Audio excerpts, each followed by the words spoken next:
Mungkin banyak yang bertanya, kapan sih sebenarnya kita masih harus stay di rumah?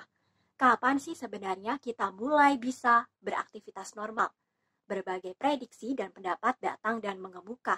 Ada yang bilang mungkin akhir Mei, ada yang bilang mungkin pertengahan Juni, ada yang bilang Juli, bahkan ada yang bilang mungkin bisa sampai Desember.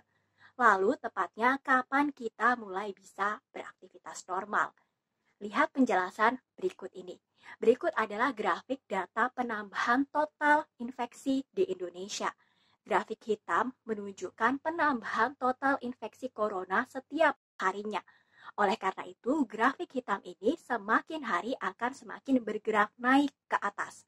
Grafik hitam ini harus mencapai posisi puncaknya terlebih dahulu, baru kemudian dia bisa melandai dan menurun, yang ditandai dengan menurunnya total infeksi corona di Indonesia. Namun masalahnya kita masih belum tahu kapan tepatnya posisi puncak ini akan terjadi, yang kemudian grafik hitam ini akan mulai melandai dan menurun. Ada beberapa hal yang bisa dilakukan untuk bisa menekan grafik hitam ini. Salah satunya adalah dengan pembatasan sosial super ketat. Karena dengan pembatasan sosial kita bisa menekan laju infeksi corona setiap harinya. Lalu kemudian ada lagi grafik yang berwarna hijau yang menunjukkan jumlah pasien sembuh corona di Indonesia.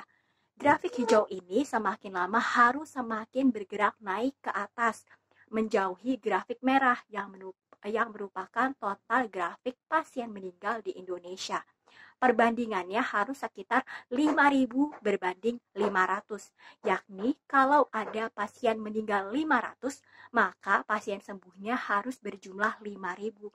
Saat kedua posisi ideal tersebut itulah kita baru bisa beraktivitas dengan normal, yakni saat grafik hitam mulai bergerak menurun dan melandai, dan saat grafik hijau mulai bergerak menjauhi grafik merah.